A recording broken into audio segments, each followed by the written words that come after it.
यं प्रव्रजन्तमनुपेतमपेतकृत्यं द्वैपायनो विरहकातराजुहाव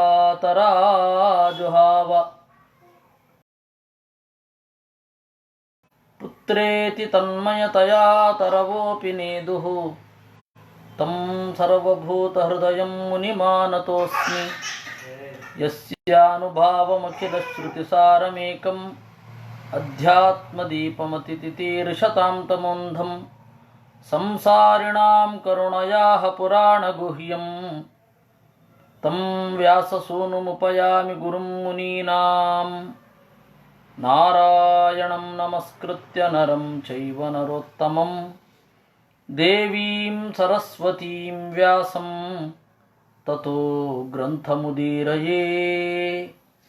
मातर्मे मातरिष्वन्न पितरतुलगुरो भ्रातरिष्टाप्तबन्धो स्वामिन् सर्वान्तरात्मन्न जरजरयुतर्जन्ममृत्यामयानां गोविन्दे देहि भक्तिं भवति च भगवन्नूर्जितां निर्निमित्तां निर्व्याजां निश्चलां तद्गुणगणबृहतीं चाच्वतीम् आचुदेव। अदितिरुवाच यज्ञे च यज्ञपुरुचाच्युततीर्थपादतीर्थश्रवश्रवणमङ्गलनामधेय आपन्नलोकवृजिनोपशमोदयाद्यचन्नकृधी च भगवन्नवतन्ननाಥ। ಅದಿತಿ ಎದುರುಗಡೆ ಇರುವ ದೇವರನ್ನ ಸ್ತೋತ್ರ ಮಾಡ್ತಾ ಇದ್ದಾಳೆ. ಯಜ್ಞೇಶ, ಎಲ್ಲರೂ ಮಾಡುವ ಬೇಳ್ವೆಗಳ ಒಡೆಯನೇ. ಯಜ್ಞಕ್ಕೆ ಕನ್ನಡದಲ್ಲಿ ಬೇಳ್ವೆ ಅಂತಾರೆ. ಯಜ್ಞ ಪುರುಷ ಅಂದರು. ಪ್ರತಿಯೊಂದು ಯಜ್ಞರು ಯಾರಿದ್ದಾರೆ, ಸರ್ವಜ್ಞರು, ಅವರ ಅಂತರ್ಯಾಮಿ. ಅದಕ್ಕೆ ಯಜ್ಞ ಪುರುಷ ಅಂತ. ಇನ್ನೊಂದರ್ಥ, ಯಜ್ಞ ಸಾಮಗ್ರಿಗಳನ್ನೆಲ್ಲ ತನ್ನ ದೇಹದಿಂದ ನಿರ್ಮಾಣ ಮಾಡಿದವ. ಹಂದಿ ಅತ್ಯಂತ ಅಪವಿತ್ರ, ಆದರೆ ದೇವರು ಆ ರೂಪದಲ್ಲಿ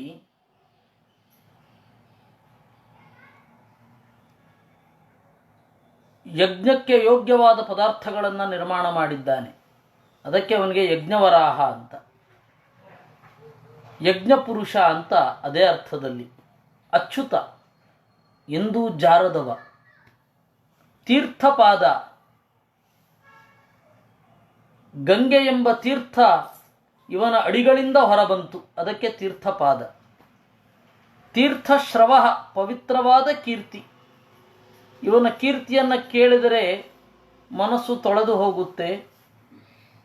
ಸರಿಯಾಗಿ ನಾವು ಶಾಸ್ತ್ರಚಿಂತನೆ ಮಾಡಿದರೆ ಆಗ ತಾನೇ ಮಿಂದು ಬಂದಿರುವಂತೆ ಮನಸ್ಸು ನಿರ್ಮಲವಾಗಿ ಇರುತ್ತೆ. ಶ್ರವಣ ಮಂಗಳ ನಾಮಧೇಯ, ಕಿವಿಗೆ ಇಂಪನ್ನೀಯುವ ಹೆಸರಿನವ. ಆಪನ್ನ ಲೋಕ ವ್ರಜಿನೋಪಶಮೋದಯ, ಆಪನ್ನ ಆಪತ್ತಿಗೊಳಗಾದ ಜನರ ವ್ರಜಿನ ಪಾಪವನ್ನ ಉಪಶಮ ಪರಿಹರಿಸುವ ಎತ್ತರ ಇರುವವ. ಉಪಶಮ ಉದಯ. ಅವಸನ್ನನಾಥ, ಅವಸನ್ನ, ನಿನ್ನ ಭಕ್ತರು ಸಂಕಟಗೊಂಡಾಗ ಅವರ ಒಡೆಯನಾಗಿ ಬರುವವ. ಅವಸನ್ನನಾಥ. ಭಗವನ್ ಈಶಾ ನಹ ಶಂಕೃಧಿ, ನಮಗೆ ಸುಖವನ್ನುಂಟು ಮಾಡು. ವಿಶ್ವಾಯ ವಿಶ್ವಭುವನ ಸ್ಥಿತಿ ಸಂಯಮಾಯ ಸ್ವೈರಂ ಗೃಹೀತ ಪುರುಷಕ್ತಿ ಗುಣಾಯ ಭೂಮ್ನೇ ಸ್ವಚ್ಛಾಯ ಶಶ್ವದುಪಬೃಂಹಿತ ಪೂರ್ಣಬೋಧ ವ್ಯಾಪಾದಿತಾತ್ಮ ತಮಸೇ ಹರಯೇ ನಮಸ್ತೆ. ವಿಶ್ವಾಯ, ಮುಖ್ಯ ಪ್ರಾಣನ ಅಂತರ್ಯಾಮಿಯಾಗಿರುವವ. ವಿಶ್ವಭವನ ಸ್ಥಿತಿ ಸಂಯಮಾಯ, ಈ ಪ್ರಪಂಚದ ಅಸ್ತಿತ್ವ, ಹುಟ್ಟು, ಸಂಯಮ, ಪ್ರಳಯಕ್ಕೆ ಕಾರಣನಾದವ. ಸ್ವೈರಂ ಗೃಹೀತ ಪುರುಷಕ್ತಿ ಗುಣಾಯ, ತನ್ನ ಇಚ್ಛೆಯಿಂದ ಸ್ವೀಕರಿಸಿದ ಸತ್ವಗುಣ, ರಜೋಗುಣ, ತಮೋಗುಣ ಇರುವವ. ಅದಕ್ಕೆ ನಿಯಂತ್ರಣ ಮಾಡಲಿಕ್ಕೆ ಅದರ ಅಭಿಮಾನಿಗಳು 3 ಜನ, ಶ್ರೀ ಭೂ ದುರ್ಗಾ ಅಂತ, ಅವರನ್ನು ಶಕ್ತಿ ಅಂತ ಕರೀತಾರೆ. ಅಂತಹ 3 ಲಕ್ಷ್ಮಿಯ ರೂಪವನ್ನು ತೆಗೆದುಕೊಂಡವ. ಗುಣತ್ರಯಾಯ ಗೃಹೀತ ಪುರುಷಕ್ತಿ ಗುಣಾಯ ಧೂಮ್ನೆ ಗುಣಪೂರ್ಣನಾಗಿರುವ ಸ್ವಚ್ಛಾಯ ದೋಷವಿರದ ಶಶ್ವದುಪಬೃಂಹಿತ ಪೂರ್ಣಬೋಧೌ ವ್ಯಾಪಾದಿತಾತ್ಮ ತಮಸೆ. ಶಶ್ವತ್ ನಿರಂತರವಾಗಿ, ಉಪಬೃಂಹಿತ ವಿಸ್ತಾರವಾದ, ಪೂರ್ಣ ತುಂಬಿರುವ, ಬೋಧ ಅರಿವಿನಿಂದ ಅಜ್ಞಾನದ ಸೋಂಕಿರದವ, ಬೇರೊಬ್ಬರ ಅಜ್ಞಾನವನ್ನು ನಾಶ ಮಾಡುವ ಹರಯೇ ನಾರಾಯಣನೇ ನಿನಗೆ ನಮಸ್ಕಾರ. ಆಯುಪ್ಪರಂ ವಪುರಭೀಷ್ಟಮತುಲ್ಯ ಲಕ್ಷ್ಮೀರ್ದ್ಯೌರ್ಭೂರತಾ ಸಕಲಯೋಗ ಗುಣಾಸ್ತ್ರಿವರ್ಗ ಜ್ಞಾನಂಚ ಕೇವಲಮನಂತ ಭವಂತಿ ತುಷ್ಟಾತ್ ತ್ವತ್ತೋ ನೃಣಾಂ ಕಿಮುಪಸನ್ನ ಜನಾಧಿನಾಥಃ. ನೀನು ಒಲಿದರೆ ಪರಂ ಆಯುಹು,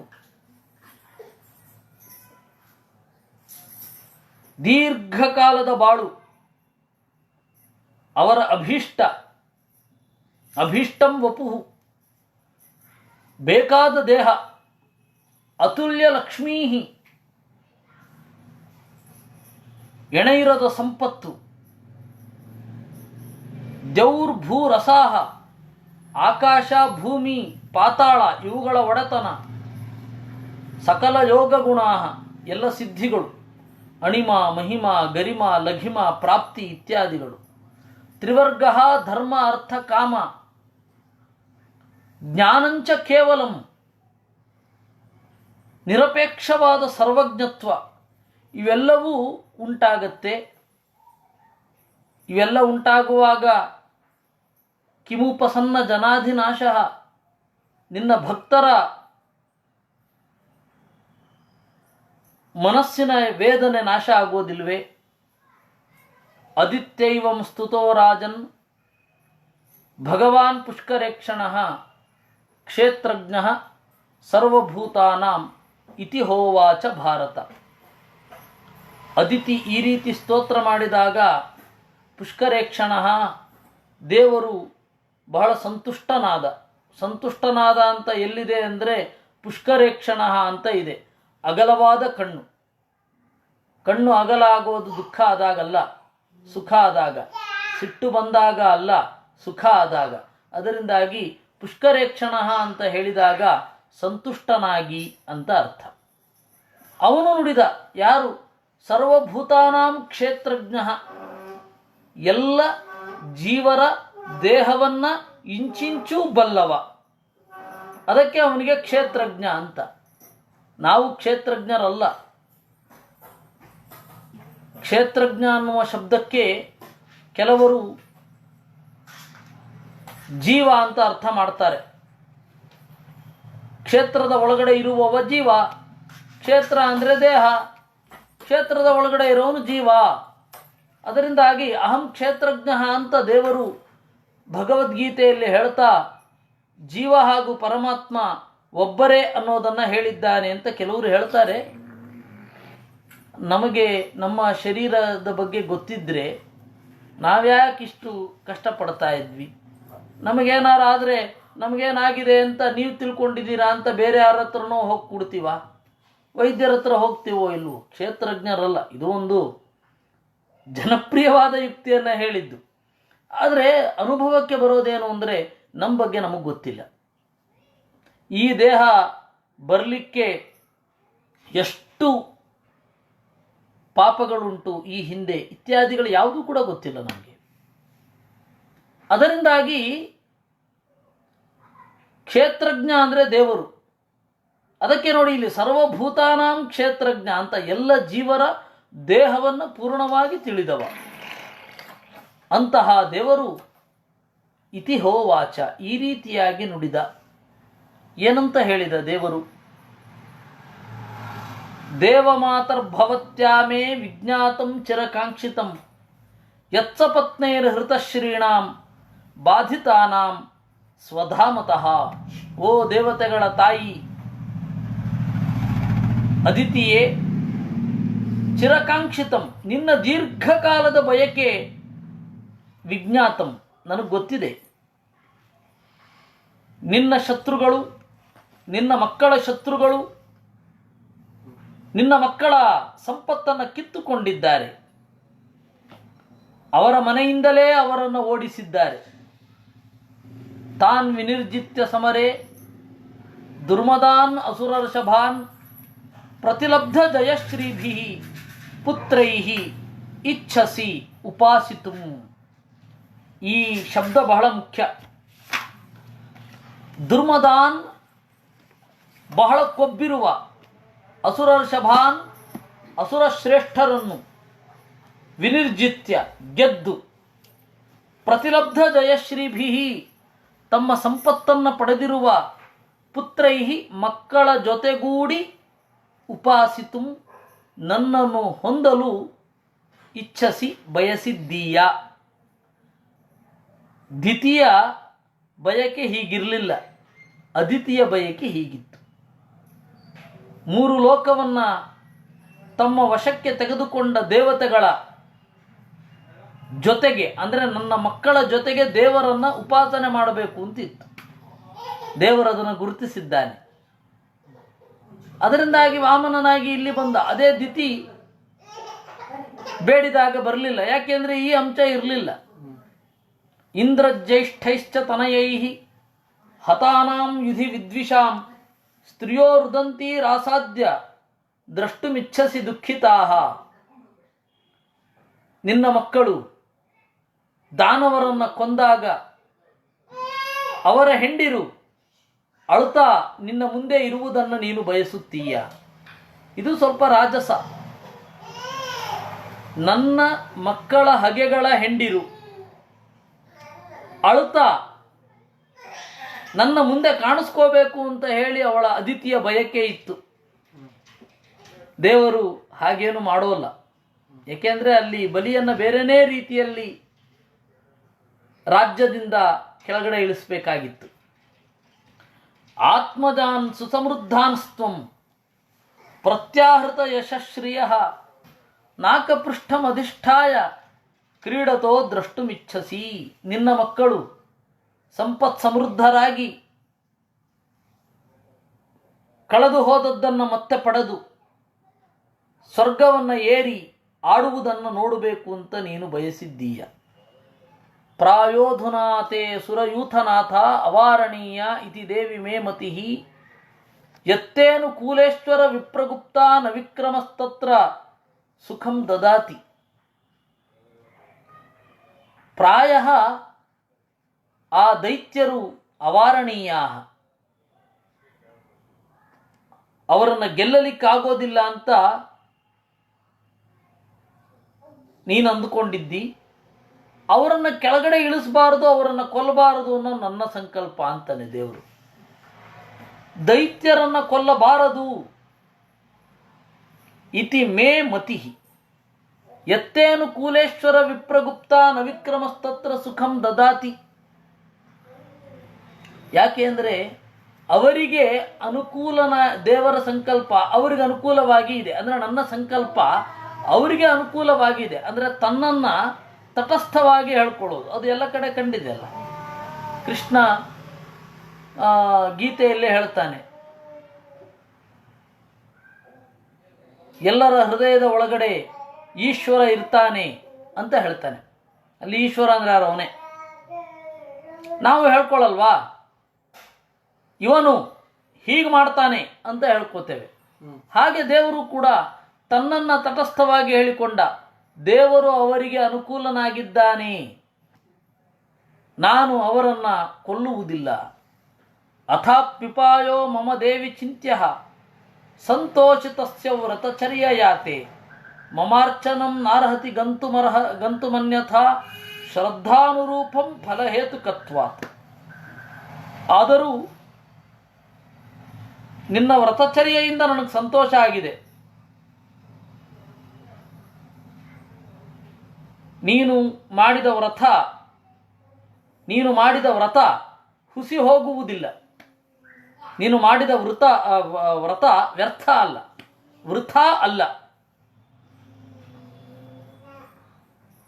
ಮಮಾರ್ಚನಂ ನಾರ್ಹತಿ ಗಂತುಮನ್ಯಥ, ನನ್ನ ಸೇವೆ ಶ್ರದ್ಧೆಗೆ ಅನುಗುಣವಾಗಿ ಫಲ ಕೊಡುತ್ತೆ.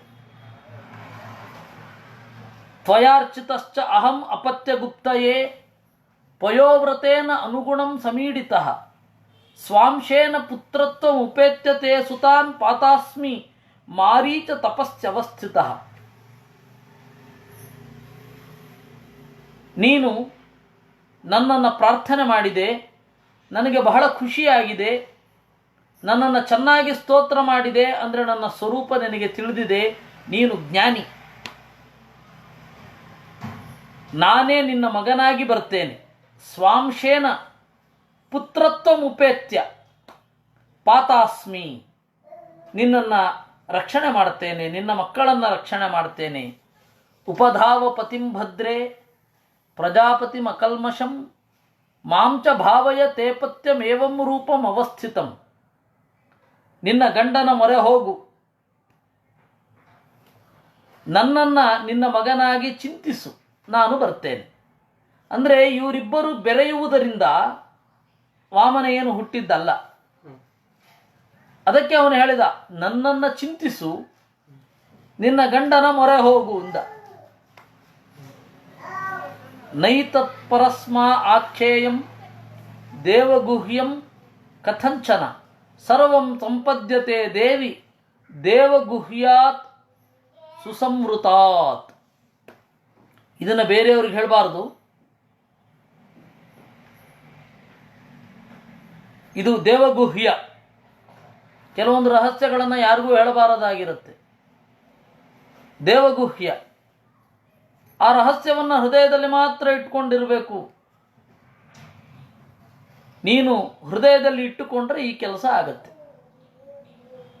ಅಲ್ಲ, ಈಗ ನಮಗೆ ಗೊತ್ತಾಗ್ತಾ ಇದೆಯಲ್ಲ, ಹೌದು, ಇಷ್ಟು ಕಾಲದ ತನಕ ಅದು ಗುಪ್ತವಾಗಿರಲಿ ಅಂತ ದೇವರ ಸಂಕಲ್ಪ ಇರುತ್ತೆ. ಈಗ ಅರ್ಜುನನ ದುರ್ಲಕ್ಷಣಗಳಲ್ಲಿಷ್ಟು, ಆ ಅರ್ಜುನನ ದುರ್ಲಕ್ಷಣಗಳನ್ನು ಕೇಳಬೇಕು ಅಂತ ಇತ್ತು ಧರ್ಮರಾಜನಿಗೆ. ಧರ್ಮರಾಜ ಕೇಳಿದ ಕೃಷ್ಣನನ್ನ, ಕೇನ ದುರ್ಲಕ್ಷಣೇನಾಯಂ ಬಹುದುಃಖಿ ಪ್ರವಾಸಗಃ. ಯಾವ ದುರ್ಲಕ್ಷಣದಿಂದ ಬಹಳ ದುಃಖವನ್ನು ಹೊಂದಿರ್ತಾನೆ, ಯಾವಾಗಲೂ ಪ್ರವಾಸ ಮಾಡ್ತಾ ಇರ್ತಾನೆ. ನಮ್ಮಲ್ಲಿ ಅತಿ ಹೆಚ್ಚು ಪ್ರವಾಸ ಮಾಡುವವ ಅರ್ಜುನ. ಅವನು ಎಷ್ಟು ತಿರುಗ್ತಾ ಇದ್ದ ಅರ್ಜುನ, ಎಷ್ಟು ತಿರುಗಿದ. ಹೋದ ತೀರ್ಥಕ್ಷೇತ್ರ ಯಾತ್ರೆಗೆ, ಒಪ್ಪಂದವನ್ನು ಮುರಿದು ಅಲ್ಲಿಂದ ಶುರು. ಹೀಗೆ ತೀರ್ಥಕ್ಷೇತ್ರ ಯಾತ್ರೆಗೆ ಹೋಗ್ತಾನೇ ಇದ್ದ. ಯಾಕೆ ಇಷ್ಟೊಂದು ದುಃಖ ಅವನಿಗೆ ಅಂತ ಕೇಳಿದ. ಅಂದರೆ ಆ ಲಕ್ಷಣವನ್ನು ನಾನು ಆ ಲಕ್ಷಣ ರೂಪವಾದ ವಿದ್ಯೆಯನ್ನು ನಾನು ತಿಳಿಬೇಕು ಅಂತಿತ್ತು. ಆದರೆ ಆ ಕಾಲಕ್ಕೆ ಅವನು ತಿಳಿಯಬಾರದಿತ್ತು. ಅದಕ್ಕೆ ದೇವರೇನು ಮಾಡಿದ, ಆ ಕಾಲಕ್ಕೆ ಅವನಿಗೆ ಗೊತ್ತಾಗದಂತೆ ಮಾಡಿದ. ಈಗ ನಮಗೆಲ್ಲರಿಗೂ ಗೊತ್ತಾಗಿದೆ. ಅದೇ ರೀತಿ ಇದು ಒಂದು ಕಾಲಕ್ಕೆ ದೇವಗುಹ್ಯ, ಈಗ ಅಲ್ಲ. ಶ್ರೀ ಶುಕ ಉವಾಚ ಏತಾವದುಕ್ತ್ವಾ ಭಗವಾನ್ ತತ್ರೈವ ಅಂತರಧೀಯತ ಅದಿತಿ ದುರ್ಲಭಂ ಲಬ್ಧ್ವಾ ಹರೇರ್ಜನ್ಮಾತ್ಮನಿಪ್ರಭೋ. ಈ ರೀತಿಯಾಗಿ ನುಡಿದು ದೇವರು ಅಲ್ಲೇ ಕಣ್ಮರೆಯಾದ. ಅದಿತಿಯು ಅತ್ಯಂತ ದುರ್ಲಭವಾದ ಪರಮಾತ್ಮನ ಜನ್ಮವನ್ನು ಪಡೆಯಬೇಕು ಅಂತ ಹೇಳಿ ಉಪಾಧಾವತ್ ಪತಿಂ ಭಕ್ತ್ಯ ಪರಯಾ ಕೃತಕೃತ್ಯವತ್ ಕಾಶ್ಯಪನ ಬಳಿ ನಮ್ರತೆಯಿಂದ ತೆರಳಿದಳು. ಬಹಳ ಸಂತೋಷ ಇತ್ತು ಅವಳಿಗೆ.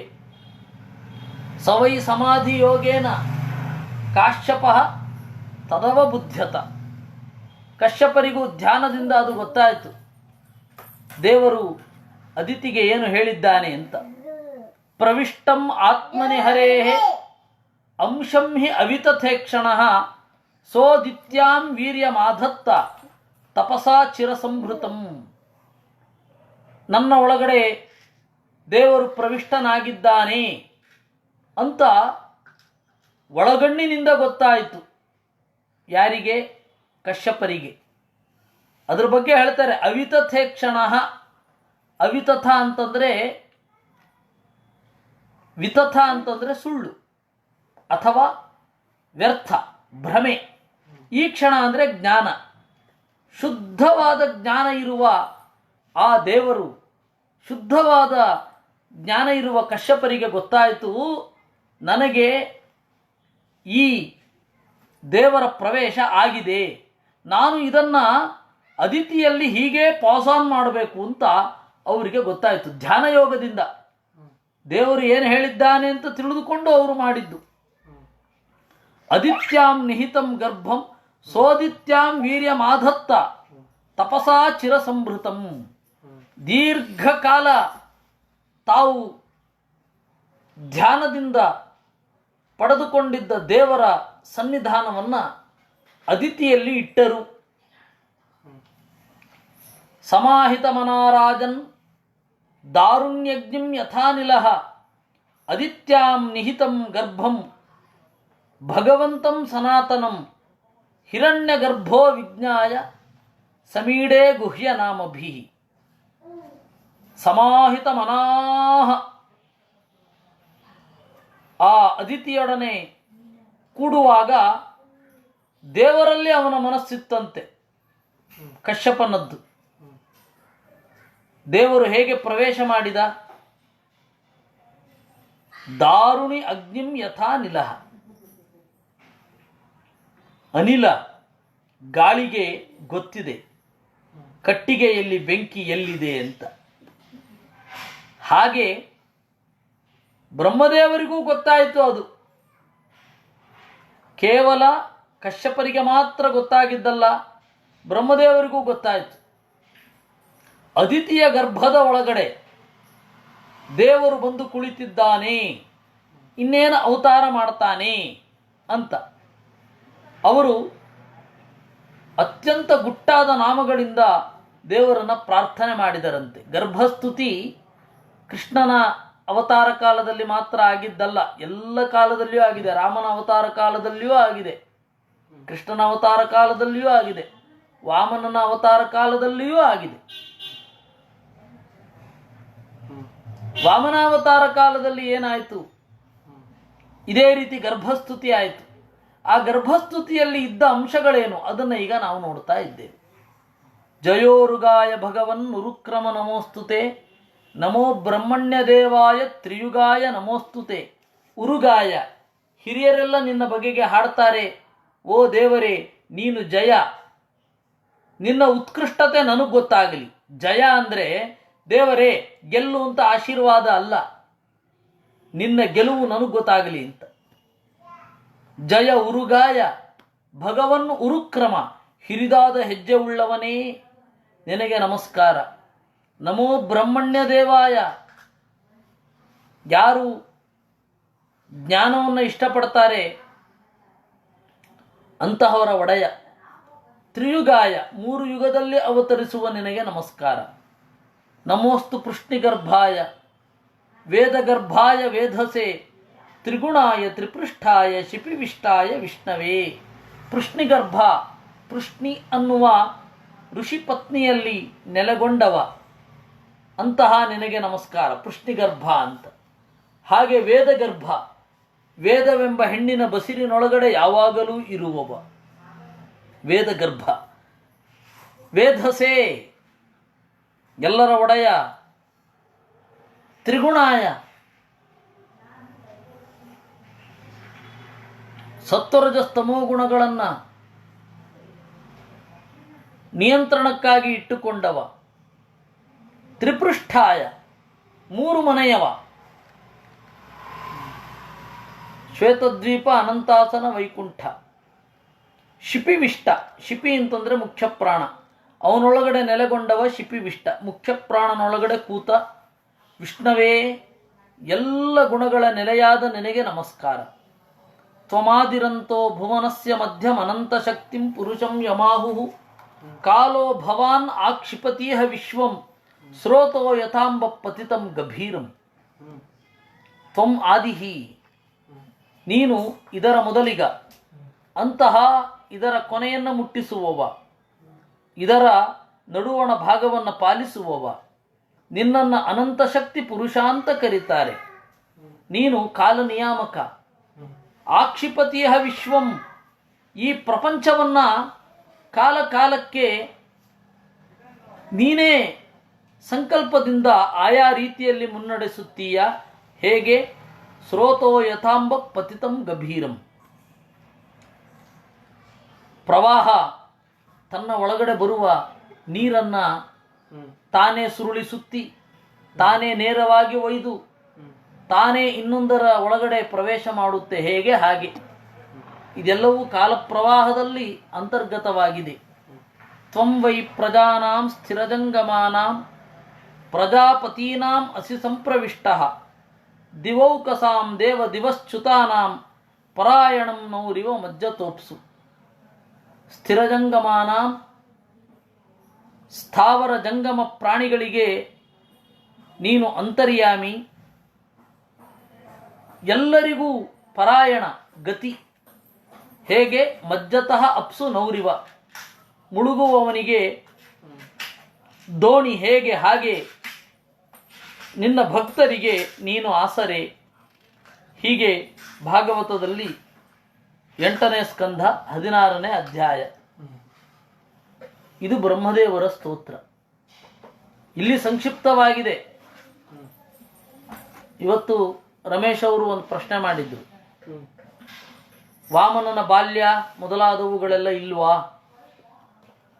ವಾಮನನಾಗಿ ಬಂದಾಗಲೇ ದೇವರಿಗೆ ಬಾಲ್ಯ. ಮತ್ತೆ ಅವಾಗೇನು ಮಾಡಿದ ಅನ್ನೋದು ಈ ಕಾಲಕ್ಕೆ ಹತ್ತಿರ ಅಲ್ಲ ನೋಡಿ, ಬಹಳ ದೂರ. ಯಾವುದು ಕಾಲತಃ ವಿಪ್ರಕೃಷ್ಟವಾಗಿರುತ್ತೋ ಅದನ್ನು ವೇದವ್ಯಾಸರು ಸಂಕ್ಷಿಪ್ತವಾಗಿ ಹೇಳುತ್ತಾರೆ. ನಮ್ಮ ಕಾಲಕ್ಕೆ ಹತ್ತಿರವಾದದ್ದನ್ನು ವಿಸ್ತಾರವಾಗಿ ಹೇಳುತ್ತಾರೆ. ಶ್ರೀ ಶುಕೌವಾಚ. ಹೀಗೆ ಭಾಗವತದ 8ನೇ ಸ್ಕಂಧದ 16ನೆಯ ಅಧ್ಯಾಯವನ್ನು ಮುಗಿಸಿ 17ನೆಯ ಅಧ್ಯಾಯದ ಕಡೆಗೆ ಬರುತ್ತಾ ಇದ್ದೇವೆ. ಇತ್ತಂ ವಿರಿಂಚ ಸ್ತುತ ಕರ್ಮ ವೀರ್ಯ ಪ್ರಾದುರ್ಬಭೂವ ಅಮೃತಭೂರದಿತ್ಯಾಂ ಚತುರ್ಭುಜ ಶಂಖ ಗದಾಬ್ಜ ಚಕ್ರ ಪಿಶಂಗವಾಸಾ ನಳಿನಾಯ ತೇಕ್ಷಣ.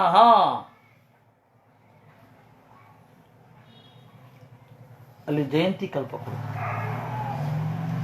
ಇತ್ತಂ ವಿರಿಂಚ ಸ್ತುತ ಕರ್ಮವೀರ್ಯ. ಹೀಗೆ ಬ್ರಹ್ಮದೇವರು ದೇವರ ಕರ್ಮವನ್ನು, ದೇವರ ಪರಾಕ್ರಮವನ್ನು ಸ್ತೋತ್ರ ಮಾಡಿದಾಗ ಅಮೃತಭೂಹು, ಎಂದಿಗೂ ನಾಶವಾಗದ ನೆಲೆ ದೇವರದ್ದು, ಅದಕ್ಕೆ ಅಮೃತಭೂಹು ಅಂತ. ಅಂತಹ ದೇವರು ಅದಿತ್ಯಾಂ ಪ್ರಾದುರ್ಬಭೂವ, ಅದಿತಿಯಲ್ಲಿ ದೇವರು ತೋರಿದ. ಹೇಗೆ? ಕೃಷ್ಣಾವತಾರ ಥರನೇ. ಚತುರ್ಭುಜ ಶಂಖ ಗದಾಬ್ಜ ಚಕ್ರ, 4 ತೋಳುಗಳಿತ್ತು. ಶಂಖ, ಗದೆ, ಚಕ್ರ ಮತ್ತೆ ತಾವರೆ. ಅದು ಯಾವ ಆಕಾರದಲ್ಲಿತ್ತು? ಕೆಳಗಡೆ, ಬಲಕೈಯ ಕೆಳಗಡೆ, ಅಂದ್ರೆ 4 ತೋಳು ಅಂತಂದ ಕೆಳಗಡೆ ಮೇಲ್ಗಡೆ ಅಂತ ಬರುತ್ತೆ, ನೆನಪಿಟ್ಟುಕೊಳ್ಳಿ. ಬಲಗಡೆ ಕೆಳಗಡೆ ಕೈಯಲ್ಲಿ ಶಂಖ, ಬಲ ಮೇಲ್ಗಡೆ ಗದೆ, ಹಾಗೆ ಕೆಳಗಡೆ ಬರಬೇಕು.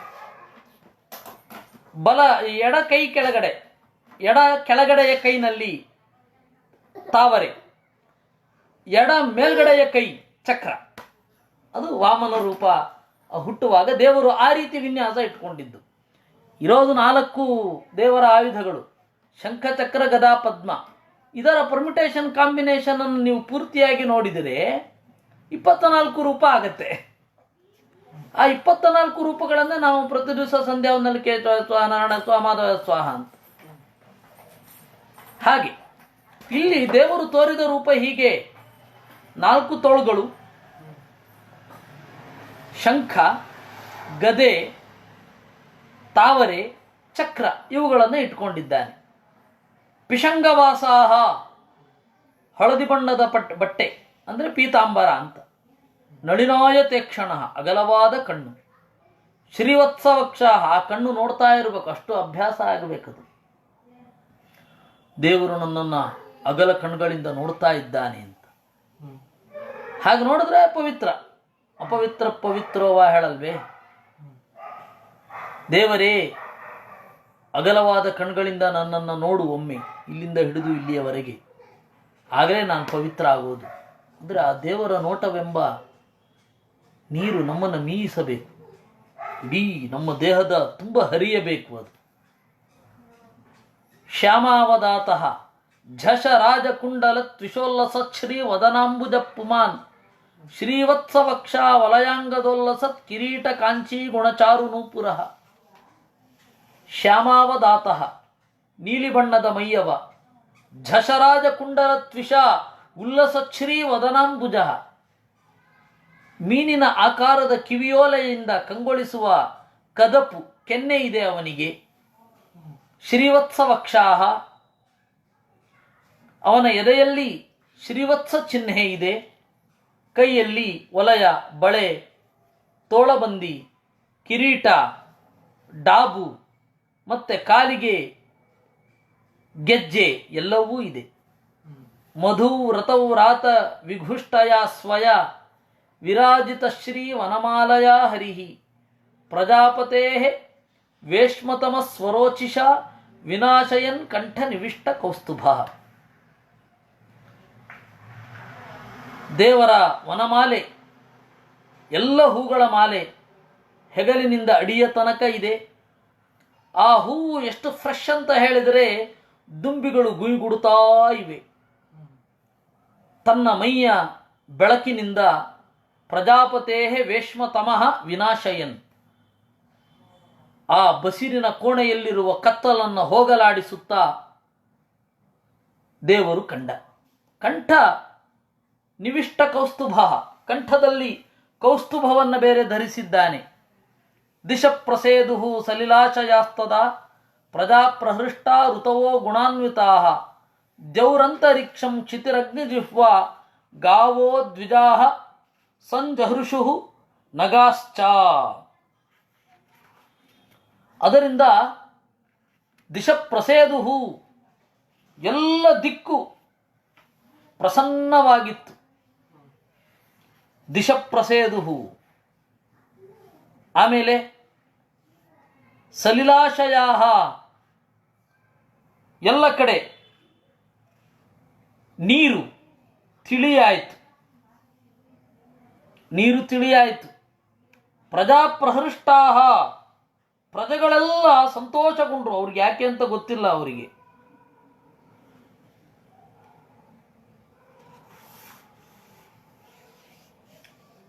ಯಾಕೆ ಅಂತ ಗೊತ್ತಿಲ್ಲ, ಸಂತೋಷ ಆಯ್ತಷ್ಟೆ. ಈ ಹಿನ್ನೆಲೆಯಲ್ಲಿ ಋತವೋ ಗುಣಾನ್ವಿತಾ, ಮನಸ್ಸಿಗೆ ಆನಂದವನ್ನು ನೀಡುವಂತೆ ಋತುಗಳಿದ್ದವು.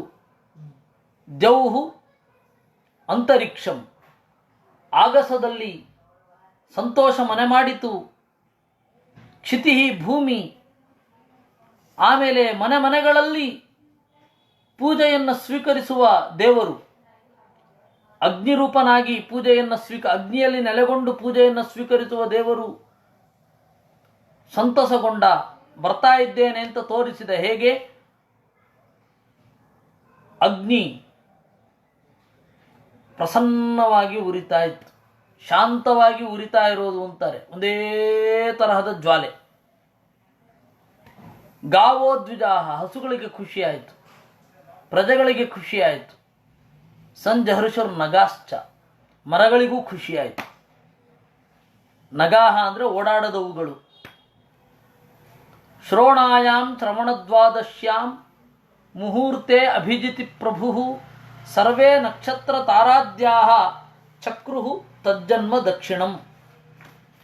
ಶ್ರೋಣಾಯಾಂ ಶ್ರವಣದ್ವಾದಶ್ಯಾಂ, ನೋಡಿ ಶ್ರಾವಣ ದ್ವಾದಶಿ ಅಂತ.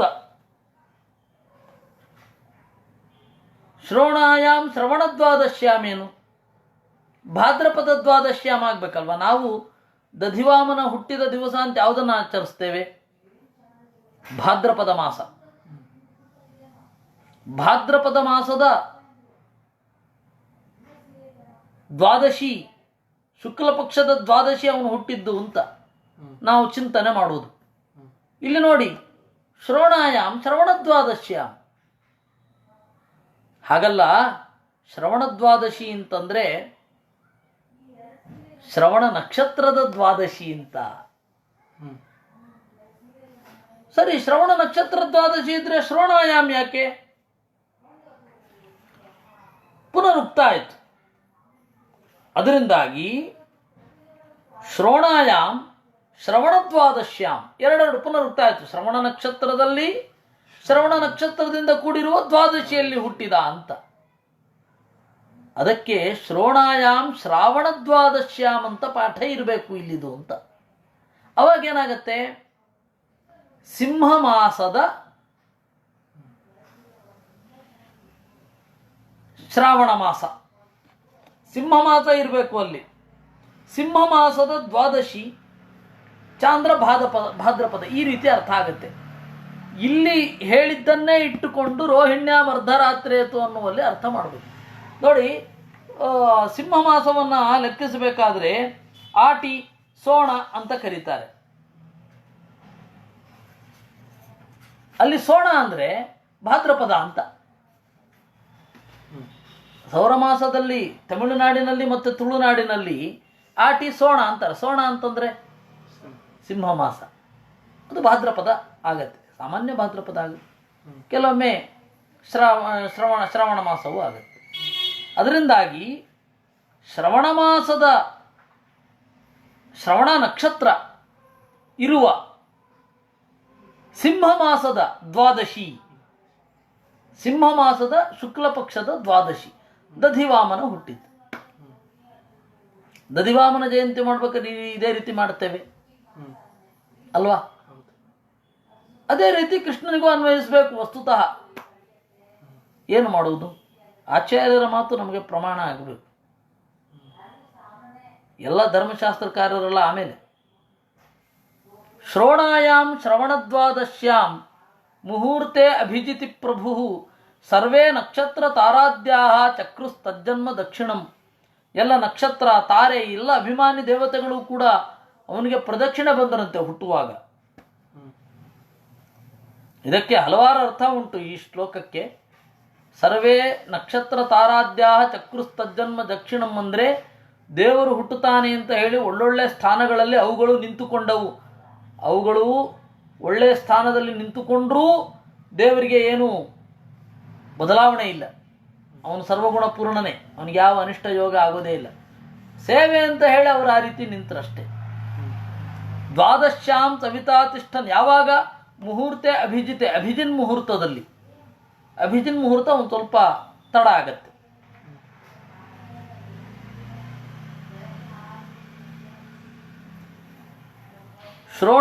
ದ್ವಾದಶ್ಯಾಂ ಸವಿತಾತಿಷ್ಠನ್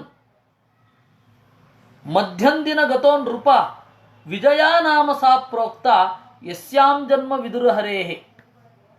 ದ್ವಾದಶಿ ಮಧ್ಯಾಹ್ನ ದೇವರು ಅವತಾರ ಮಾಡಿದ್ದು.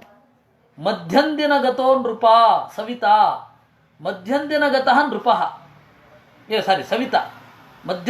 ಮಧ್ಯಾಹ್ನ ಸೂರ್ಯ ಮಧ್ಯಾಹ್ನದಲ್ಲಿದ್ದಾಗ ಅವತಾರ ಆಗಿತ್ತು. ಆ ದ್ವಾದಶಿ, ದೇವರು ಹುಟ್ಟಿದ ದ್ವಾದಶಿ ವಿಜಯ ಅಂತ ಕರೀತಾರೆ. ಅಲ್ಲಿ ದೇವರು ಹುಟ್ಟಿದ್ದು. ಶಂಖದುಂದುಭಯೋ ಭೇರ್ಯ ಮೃದಂಗ ಪಣವಾನಕಾಹ ಚಿತ್ರವಾದಿತ್ರ ತೂರ್ಯಾಣಾಂ ನಿರ್ಘೋಷಸ್ತುಮುಲೋ ಭವತ್. ಆಗ ದೇವತೆಗಳು ಶಂಖವನ್ನು ಮೊಳಗಿಸಿದರು, ದುಂದುಭಿಗಳು ಮೊಳಗಿದವು, ಮೃದಂಗ ನುಡಿದವು, ಎಲ್ಲ ವಾದ್ಯಗಳು. ಪ್ರೀತಾಶ್ಚ ಅಪ್ಸರಸಃ ಅನೃತ್ಯನ್ ಗಂಧರ್ವ ಪ್ರವರಾ ಜಗುಹು ತುಷ್ಟುವುಹು ಮುನಯೋ ದೇವಾಹ ಮನವಃ ಪಿತರಃ ಅಜ್ಞಯಃ. ಅಪ್ಸರೆಯರು ಪ್ರೀತರಾದರು, ಗಂಧರ್ವರು ನರ್ತನ ಮಾಡಿದರು, ಹಾಡಿದರು. ತುಷ್ಟುವುಹು ಮುನಯಃ, ಮುನಿಗಳು ಸ್ತೋತ್ರ ಮಾಡಿದರು, ದೇವತೆಗಳು, ಪಿತೃದೇವತೆಗಳು, ಅಗ್ನಿ ಎಲ್ಲರೂ. ಸಿದ್ಧವಿದ್ಯಾಧರಗಣಾ ಸಖಿಂ ಪುರುಷ ಕಿನ್ನರಾಹ ಚಾರಣಾ ಯಕ್ಷ ರಕ್ಷಾಂಸಿ ಸುಪರ್ಣ ಭುಜಗೋತ್ತಮಾಹ. ಸಿದ್ಧರು, ವಿದ್ಯಾಧರರು, ಕಿಂಪುರುಷರು, ಕಿನ್ನರು, ಚಾರಣರು, ಯಕ್ಷರು, ರಾಕ್ಷಸರು, ಸುಪರ್ಣರು, ಗರುಡನ ಪೀಳಿಗೆಯವರು, ಮತ್ತು ನಾಗರು ಎಲ್ಲರೂ ದೇವರನ್ನು ಸ್ತೋತ್ರ ಮಾಡಿದರಂತೆ. ಗಾಯಂತಹ ಅಭಿಪ್ರಶಂಸಂತಹ ನೃತ್ಯಂತಹ ವಿಬುಧಾ ನರಾಹ ಅದಿತ್ಯ ಆಶ್ರಮ ಪದಂ ಕುಸುಮೈ ಸಮವಾಕಿರನ್. ಅದಿತಿಯ ಆಶ್ರಮವನ್ನು ಹೂಗಳಿಂದ ತುಂಬಿದರು, ದೇವರು ಅಲ್ಲಿದ್ದಾನೆ ಅಂತ. ದೃಷ್ಟ್ವಾದಿತಿಸ್ತಂ ನಿಜ ಗರ್ಭ ಸಂಭವಂ ಪರಂ ಪುಮಾಂಸಂ ಉದಮಾಪ ವಿಸ್ಮಿತ ಗೃಹೀತ ದೇಹಂ ನಿಜ ಯೋಗ ಮಾಯೆಯ ಪ್ರಜಾಪತಿಶ್ಚಾಹ ಜಯೇತಿ ವಿಸ್ಮಿತಃ.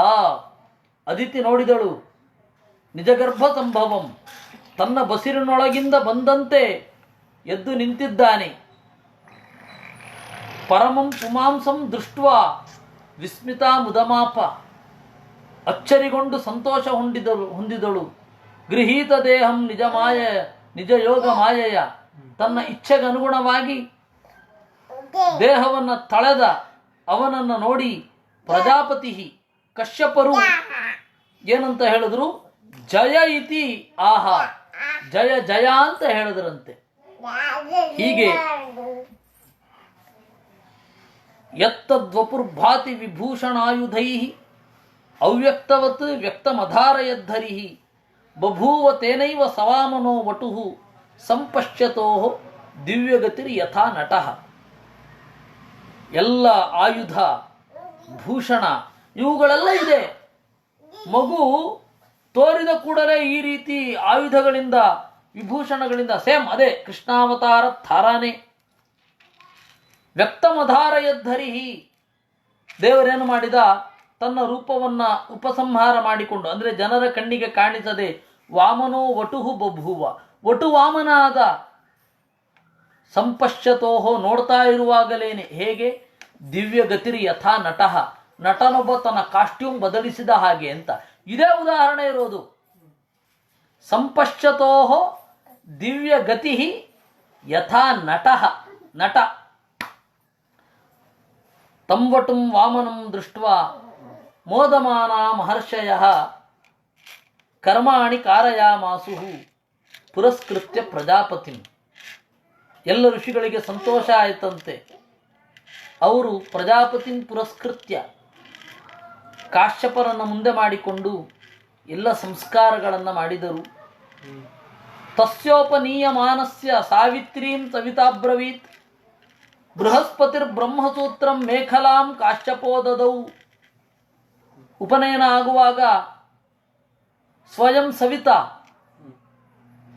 ಸವಿತಾ ಅನ್ನೋದಕ್ಕೆ ಇಲ್ಲಿ ಎರಡು ಅರ್ಥ. ಸವಿತಾ ಅನ್ನೋದಕ್ಕೆ ಬ್ರಹ್ಮದೇವರು ಅಂತನೂ ಅರ್ಥ, ಸವಿತಾ ಅನ್ನೋದಕ್ಕೆ ಸೂರ್ಯ ಅಂತನೂ ಅರ್ಥ. ಸ್ವಯಂ ಸೂರ್ಯ ಬಂದು ದೇವರ ಮುಂದೆ ಸಾವಿತ್ರೀಂ ಅಬ್ರವೀತ್, ಗಾಯತ್ರಿಯನ್ನು ಹೇಳಿದ ಅಂತೆ. ಬೃಹಸ್ಪತಿರ್ ಬ್ರಹ್ಮಸೂತ್ರಂ, ಅವನಿಗೆ ಯಜ್ಞೋಪವೀತ ಕೊಟ್ಟಿದ್ಯಾರು ಅಂದರೆ ಸಾಕ್ಷಾತ್ ಬೃಹಸ್ಪತಿಗಳು. ಮೇಖಲಾಂ ಕಶ್ಯಪೋದದು, ಮೇಖಲಾ ಅಂತಂದರೆ ಉಡಿದಾರ. ಉಡಿದಾರವನ್ನು ಯಾರು ಕೊಟ್ಟಿದ್ದು ಅಂದರೆ ತಂದೆ ಕಶ್ಯಪ ಋಷಿಗಳು ಕೊಟ್ಟಿದ್ದು. ದದೌ ಕೃಷ್ಣಾಜಿನಂ ಭೂಮಿ, ಭೂದೇವಿ ಕೃಷ್ಣಾಜಿನವನ್ನು ಕೊಟ್ಟಳು. ದಂಡಂ ಸೋಮಃ, ಚಂದ್ರ ದಂಡವನ್ನು ಇತ್ತ. ವನಸ್ಪತಿ ಕೌಪೀನಾಚ್ಛಾದನಂ, ಚಂದ್ರ ಬಂದು ಕೌಪೀನವನ್ನು ಮೇಲ್ಗಡೆ ಹೊದೆಯುವ ಉತ್ತರೀಯವನ್ನು ಕೊಟ್ಟ ಅಂತೆ. ಮಾತಾದ್ಯೌಹು ಛತ್ರಂ ಜಗತಪ್ಪತೆ, ಕೌಪೀನಾಚ್ಛಾದನಂ, ಕ್ಷಮಿಸಿ, ಚಂದ್ರ ದಂಡವನ್ನು ಕೊಟ್ಟಿದ್ದು, ತಾಯಿ ಕೌಪೀನವನ್ನು ಆಚ್ಛಾದನವನ್ನು ಕೊಟ್ಲು. ದ್ಯೌಹು ಛತ್ರಂ, ಭಾರತೀ ದೇವಿ, ದ್ಯೌಹು ಅಂತಂದ್ರೆ ಭಾರತಿ ಅಂತ, ಅವಳು ಛತ್ರಿಯನ್ನು ಕೊಟ್ಲಂತೆ. ಕಮಂಡಲಂ ವೇದಗರ್ಭ ಕುಶಾನ್ ಸಪ್ತಋತಯೋ ದದುಹು, ಕಮಂಡಲುವನ್ನು ಸ್ವಯಂ ಬ್ರಹ್ಮದೇವರು ಕೊಟ್ಟಿದ್ದು. ಕುಶಾನ್ ಸಪ್ತಋಷಯೋ ದದುಹು, ದರ್ಭೆಯನ್ನು ಸಪ್ತರ್ಷಿಗಳು ಕೊಟ್ಟರು. ಅಕ್ಷಮಾಲಾಂ ಮಹಾರಾಜ ಸರಸ್ವತ್ಯಕ್ಷಯಾತ್ಮನಃ. ಸಾಕ್ಷಾತ್ ಬ್ರಹ್ಮನ ಹೆಂಡತಿ, ಮಾತಿನ ಒಡತಿ ಸರಸ್ವತಿ ಜಪಮಾಲೆಯನ್ನು ಕೊಟ್ಲಂತೆ.